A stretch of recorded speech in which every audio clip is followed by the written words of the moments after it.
Welcome to Positive Atheism English channel. From today, we are going to start a new program, Leaves from Gora's Life, in which we give you the life history of Gora along with his journey into atheism. Now, in the first episode, we shall know how Gora from Hindu faith turned to atheist conviction. Gora's first footing as a teacher was in college at Madurai, a place of pilgrimage in South India. The institution belonged to an American Christian mission. He was taken there to teach botany and zoology, in which he was qualified. A strange situation was faced as soon as he went there. His wife was still young. She had not joined him yet. He was alone at the place. It was very difficult for him to secure a tenement to live in. Because it was a place of pilgrimage, there was a lot of floating population. Anybody who could rent out a room could let it out for a small sum in the morning, and perhaps by the evening, when the pilgrims leave the place, he would let it out again for a fresh sum. Though the room remained vacant for a few days in the month, on the whole, the landlord would make a better amount by these temporary leasing. So, the rooms were not let out to anybody on a longer lease for 1 year or so. It was very difficult for him, therefore, to find a room or a tenement or a flat. He was staying in the college hostel temporarily along with the students, and then was roaming about in the streets to find a room. On the outskirts of the town, he found a big house neglected. He found out from the neighbors that it was lying vacant for some time because it was a haunted house. Ghosts are supposed to be departed souls from bodies which haunt houses. If anybody dies with certain desires, his soul outlives him as a ghost, haunts the place and harasses the inmates. Any place near a burial ground is supposed to be haunted with ghosts. That is all a superstition. Perhaps Gora was already beginning to think of getting out of the traditional ruts. Anybody who followed the traditional ruts could not occupy such a house, but he wanted to do it. It may be due to necessity also, that he was pressure for a house, and also his experience of working as a servant to his teacher earlier opened up his mind a little. He went to the landlord, and then, because he was a stranger to the place, the landlord also thought that he would be manipulated to take that house, which was kept closed for 3 or 4 years like that. So, he let out that house to Gora at a nominal rent. A big house of 14 rooms and 2 halls was given to Gora for a nominal amount of 2 rupees. He opened the house and he lived in it alone. Of course, he did not come across any ghost at that time, and every day when he went for his classes to the village, his colleagues used to ask him, "Why are you living there? It is a haunted house with ghosts. You are a stranger to the place. You do not know. You are a young boy." Of course, Gora was about 22 or 23 at that time. 1925 was the year, and then they dissuaded him from occupying the house, but he persisted. And after 5 or 6 months, he found some colleagues of him coming in to occupy the house. So, after 1 year, nearly 8 or 9 of them occupied the house.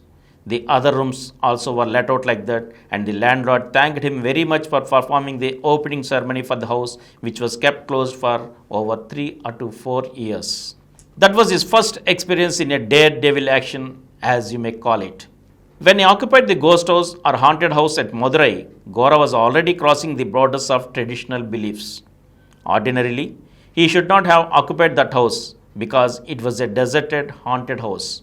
But his experience in living in the house alone for some time disillusioned him of the belief in ghosts. He had the belief in ghosts when he was a boy, but he was disillusioned of that belief. So he was liberal in his conduct. He was also quite young, 22 or 23. At that time in India, the Christian missionaries had the activity of proselytization. They wanted to convert some of the non-Christians into Christianity and swell their ranks.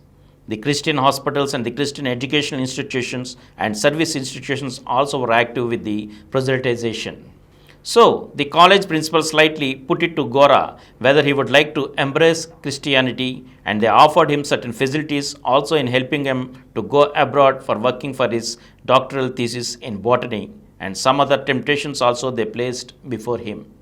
But at that time, he did not outgrow Hindu conventions. He felt a Hindu. He was married also. So he told them that he was a Hindu and he won't like to change the religion. Then the principal said that he had to prefer a Christian to me for the job, and if he found a Christian applicant for the job, he should leave the college.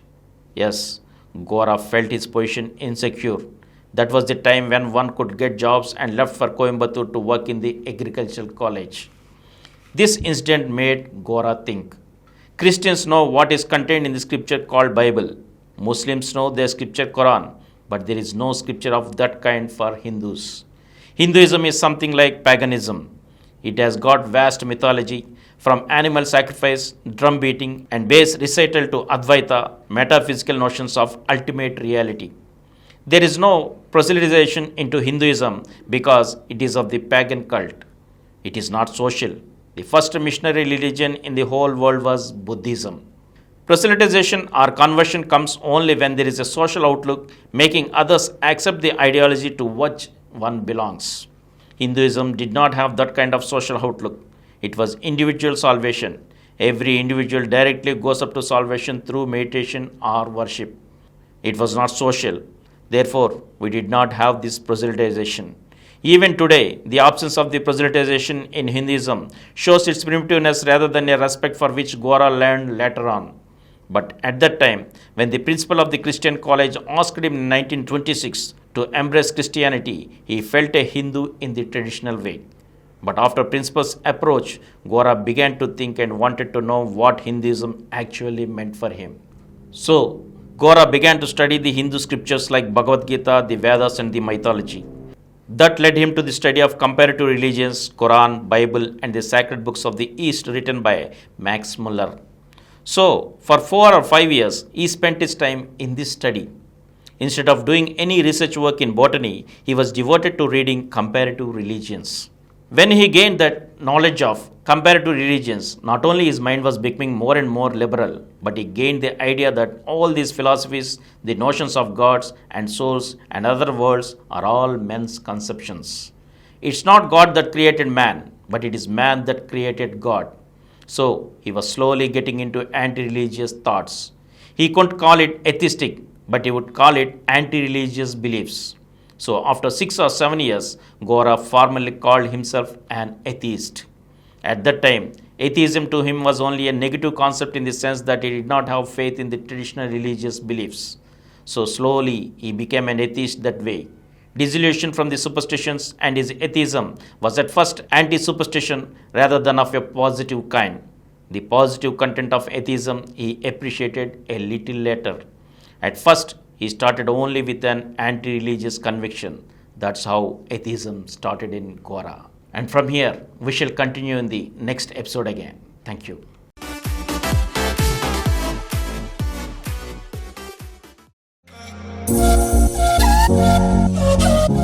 For more videos, please subscribe to this channel Positive Atheism and activate the bell icon. Please download Samaram multi-channel app and watch your favorite channels from your mobile. App available on Google Play Store and subscribe to the channels.